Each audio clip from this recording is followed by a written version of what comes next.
How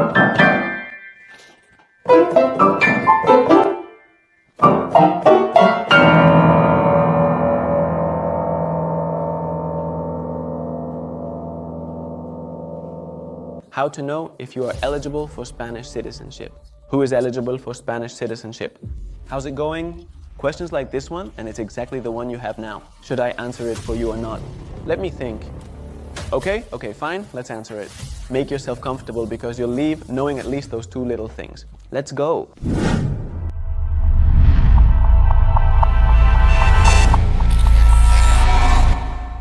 Well, basically, to know if you are eligible for Spanish citizenship, you first need to know how Spanish nationality is obtained, the different ways in which Spanish citizenship can be acquired. By knowing the requirements, you'll know if you are eligible to apply for nationality. Obviously, it's common sense. Okay, so the ways to obtain Spanish nationality are basically 5. If you can prove that you fall under any of the scenarios that these 5 methods require, then you can apply for Spanish nationality. Let's go through them quickly because we have another quite similar video where we explain all the ways to acquire Spanish nationality. If you haven't seen it, we leave the link in the description box so you can go watch it. First method of acquisition, nationality by origin. This is basically intended for children of Spaniards. If one of your parents is Spanish, then you acquire nationality by origin. Or if you were born in Spain to a foreigner who was also born in Spain but does not have nationality, you are granted it as well. That case, or also a typical case of this nationality by origin, is nationality by presumption, which is widely used among foreigners of certain nationalities. I will leave you the list of nationalities that can apply for nationality by option, which is basically when a baby is born in Spain to parents from one of these nationalities, and as long as they do not register the baby as a national of the country they are nationals of, they can request nationality by presumption. Nationality by presumption is granted if the parents are in an irregular status, as they can then request a residence and work authorization for 5 years simply by proving that they live with that minor, or if they do not live with them, that they are up to date with their parental obligations. Not everyone born in Spain is Spanish. This is a myth particularly rooted in Latin American countries, because there it is common that if you are born in a country, you are from that country, or if you are born in a city, you are from that city. It makes sense. Well, in Spain, it doesn't work that way, because what applies is the right of blood. Therefore, it doesn't matter where you are born. If your parents are Spanish, you are Spanish. And similarly, if you are born in Spanish territory and your parents are not Spanish, generally, you will not have Spanish nationality. You know, if you are in one of those situations, you can acquire Spanish nationality by origin. Now, let's talk about nationality by option. This is another quite common one.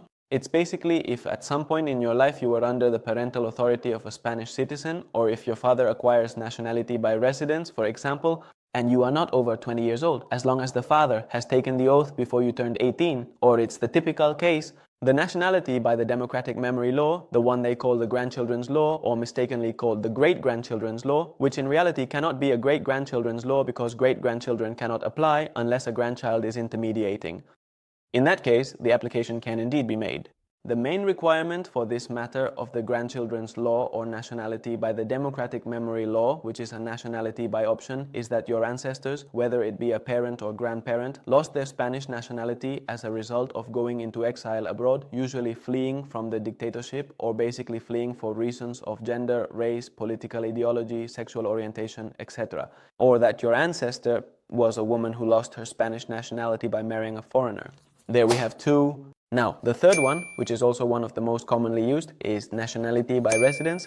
Through this route, hundreds of thousands of foreigners annually acquire their Spanish nationality, and basically it requires you, if you are Ibero-American or from Andorra, the Philippines, Equatorial Guinea or Portugal, to have 2 years in Spain with continuous legal residence immediately prior to the application and with good civic conduct in order to apply for your Spanish nationality. We have many videos specifically about this nationality. Go watch them. I will also leave links in the description box. There is no other card here. You might also have it so you can go and fully immerse yourself in it. Given what I am telling you, it is the nationality that most allows foreigners to acquire Spanish nationality. To be able to acquire it, there will always have to be a prerequisite, which is the matter of continuous legal residence immediately prior to the application and with good civic conduct. If you are under the international protection or subsidiary protection regime, they will ask for 5 years, and if you are the spouse of a Spaniard, were born in Spain or have Spanish ancestry, then they will only ask for 1 year. In all other cases, they will require up to 10 years of continuous legal residence immediately prior to the application and with good civic conduct. I've left the two rarest ones for last, whose use is somewhat anecdotal, but they will also be useful if you are looking for who is eligible for Spanish nationality, because who knows, you might be a superman or an athlete, and then, well, there will be your opportunity. Fourth, nationality by possession of status. This is basically when you have exercised Spanish nationality for at least 10 years in good faith, and then it is discovered that you were not entitled to that nationality, either because the father who granted it to you was not actually Spanish, or the father who granted it to you was not actually your father. A typical case of the milkman's or milkmaid's children, where it is discovered after 10 years that their father is not their father, and then they intend to revoke the nationality. As long as that other spouse or that other parent is not Spanish, they can effectively revoke it. However, they can then acquire it by possession of status, because they have been using their Spanish documents for 10 years, exercising their nationality, and they were doing so in good faith, having no idea of the fraud or error that had been committed. Another interesting case here is when the Colombian consulate in Bogota was carrying out procedures against the law in the sense of extinguishing Spanish nationality by presumption for minors who had subsequently acquired Spanish nationality. Well, we also managed to save some cases that were no longer within the period for filing appeals by submitting a nationality application based on possession of status, because the minor had held their nationality for more than 10 years, had exercised it, and moreover, in good faith and with very good results. Lastly, nationality by naturalization, intended for those with exceptional merits, scientists, elite athletes, artists, people whose contributions are notable, who have benefited Spain, who have contributed to the progress of Spain, and whom Spain, for its general or public interest, decides to grant nationality. It is entirely discretionary, it is a grace, not a right, simply a possibility. If you manage to prove it, and if the person reviewing the application believes that exceptional merits are present, it can be granted to you. It also applies to heroic acts in the typical case of an immigrant without nationality who is walking down the street, even without papers, sees an elderly couple in danger, saves them, and that heroic act is worthy of Spain granting them nationality by naturalization. There you have 5 ways to obtain Spanish nationality. If you find yourself in any of these situations, then you know you are eligible to apply for Spanish nationality. Nationality can generally be requested both outside and inside Spain. Obviously, if it's nationality by residence, it wouldn't be expected to apply from outside because the residence must be immediately prior to the application. But with the others, it can usually be requested from outside or inside Spain. Where to do it? Usually at the civil registry of your residence.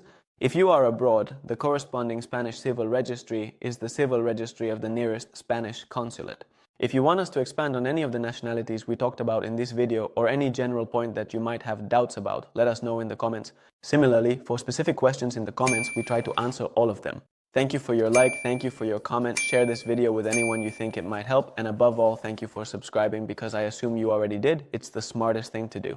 You find a good channel, they publish content daily to keep up with the latest news on immigration and nationality. Subscribe is the least you can do, and don't forget to follow us on our social media, Galenspan Official. The Instagram is lively and there's some personal content. Well, if you're a bit grumpy, you might not be interested, but if you're not official 1000, thanks for watching us. See you next time.